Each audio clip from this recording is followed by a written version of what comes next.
ندیم افضل چند صاحب کہتے ہیں کہ 400 ووٹوں کا تانا دینے والوں کو آج بتائیں گے، نہیں بتائیں گے، مجھے بھی پتا ہے، وہ آپ کے ساتھ بیٹھے ہوئے ہیں۔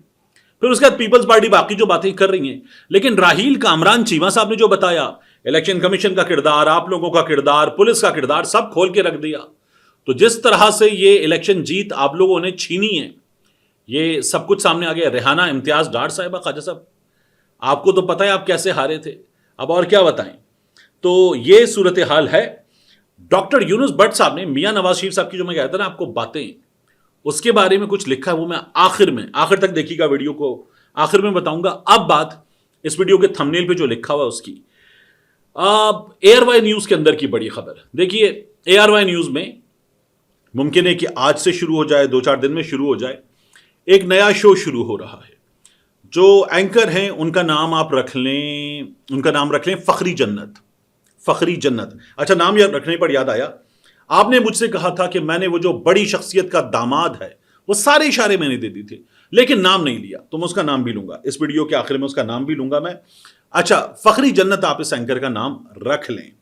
یہ پروگرام کریں گے غالباً 5 بجے 5:30 بجے کے سلاٹ پر، کیونکہ اس سے اوپر جو سلاٹ ہیں 7 بجے کے جو پرائم ٹائم کے سلاٹس ہیں، وہاں دا رپورٹرز ہوتا ہے، اقرار الحسن کا شو ہوتا ہے، ہفتے میں ایک دن کوئی کرائم شو بھی ہوتا ہے۔ پھر اس کے بعد 8 بجے آپ کو معلوم ہے کاشف عباسی صاحب کا شو ہے، کوئی اور کر رہا ہے، اشفاق صاحب ستی کر رہے ہیں لیکن ان کا شو ہے۔ پھر ویکینڈ پہ ماریا میمن صاحبہ کا شو ہے۔ اسی طرح سے رات 10 بجے اگر آپ دیکھیں تو محمد مالک صاحب ہیں، ویکینڈ پہ انیقہ نثار صاحبہ ہیں، رات 11 بجے ہوشیاریاں اور وسیم بادامی، تو جگہ نہیں بچتی۔ تو اس لیے 5-5:30 بجے کے آس پاس یہ جو فخری جنت ہیں، یہ فخری جنت شو کریں گے، اور یہ اے آر وائی کو دیے گئے ہیں کمٹمنٹ کا نتیجہ ہے۔ ورڈ اچھا ہے، جو خواجہ صاحب کے ٹویٹ میں تھا نا، تو یہ کمٹمنٹ کا نتیجہ ہے، ان کا شو اے آر وائی ہونے جا رہا ہے۔ آپ دیکھ لیں گے کیا ہے شو اور کس طرح سے ہے۔ یہ ہمارے ملک کے جو سیکیورٹی ایشوز ہیں وہ اس میں بڑے ڈسکس ہوں گے۔ اچھا اس کے بعد میں آپ سے عرض کروں اے آر وائی میں کیا ہوا ہے، اب ذرا سیریس میٹر ہے۔ اے آر وائی میں ارشد شریف شہید صاحب کی تصویر لگی ہوئی تھی۔ جس طرح چینل میں ہوتا ہے نا، ان کے بڑے بڑے نام ہوتے ہیں، تو راہداریوں میں مختلف حصوں میں آنے والوں کے لیے چینل کے ان بڑے بڑے ناموں کی بڑی خوبصورت تصاویر لگائی جاتی ہیں، بیک لٹ ہوتی ہیں، بڑی سی تصاویر ہوتی ہیں، اور وہ بڑی اسپیشل تصاویر بنوائی جاتی ہیں اینکرز کی، وہ لگائی جاتی ہیں۔ تو اے آر وائی میں بھی لگی ہوئی تھی۔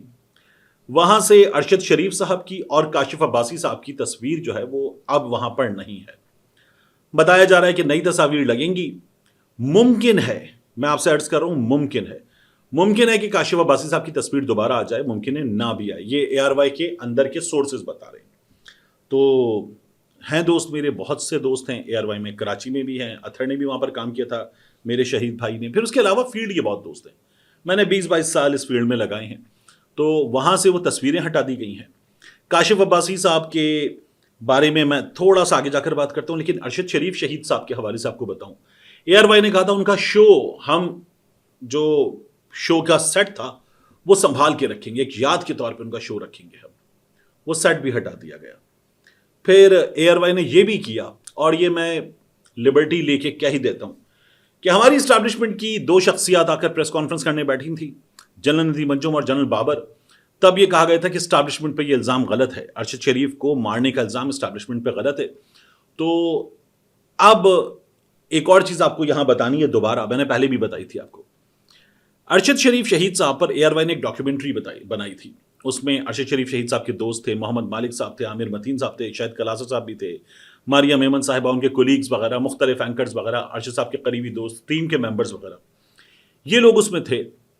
وہ ڈاکیومنٹری جس روز چلنی تھی اس روز وہ ڈاکیومنٹری روک دی گئی، اور وہ ڈاکیومنٹری رکوائی گئی تھی۔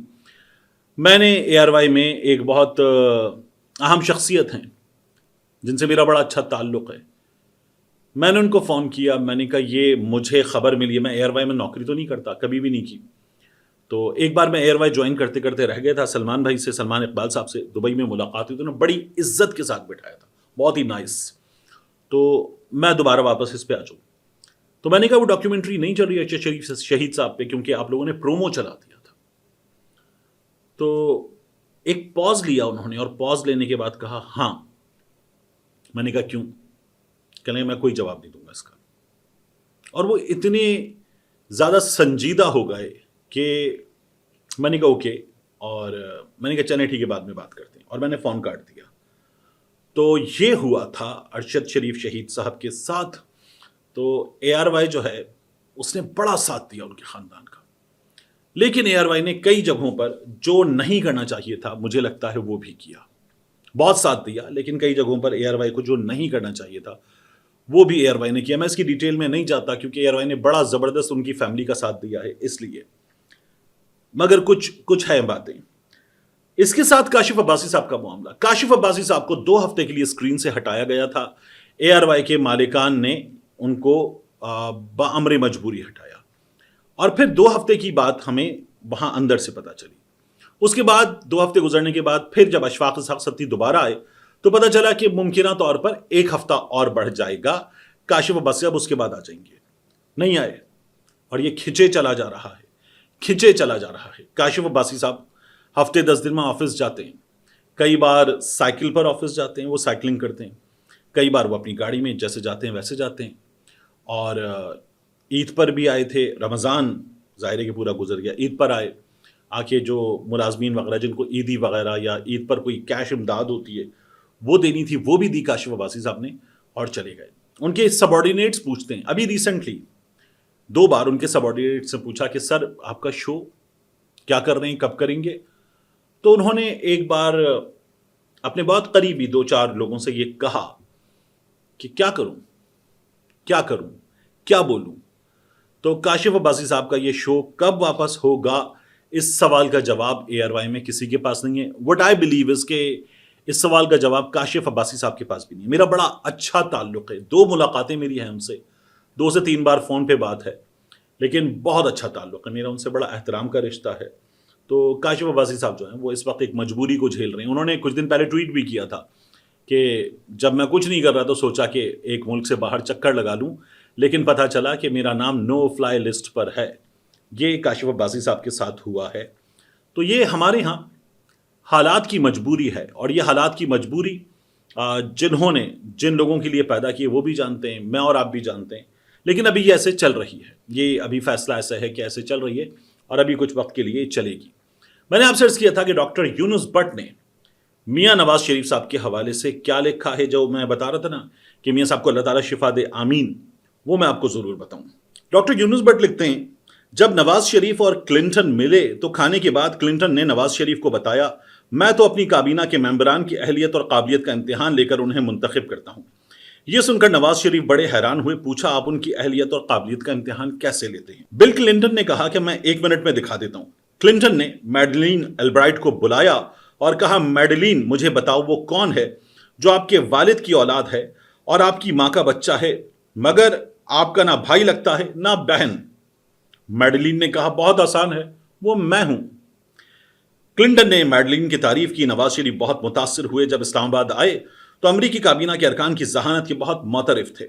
انہوں نے اپنی کابینہ کی ذہانت چیک کرنے کے لیے سرتاج عزیز کو بلایا اور کہا سرتاج عزیز بتاؤ وہ کون ہے جو آپ کے والد کی اولاد ہے, آپ کی ماں کا بچہ ہے, مگر نہ آپ کا بھائی لگتا ہے نہ بہن.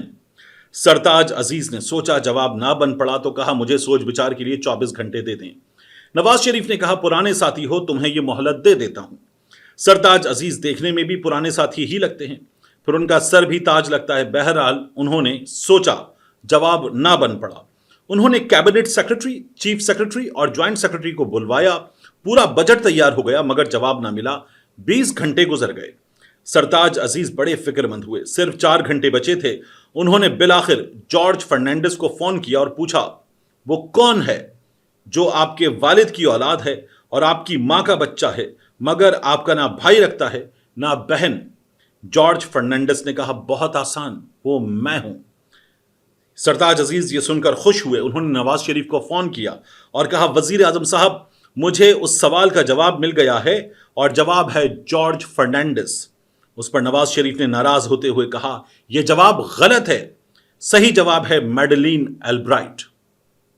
ملتے ہیں انشاءاللہ آپ سے اگلی ویڈیو میں.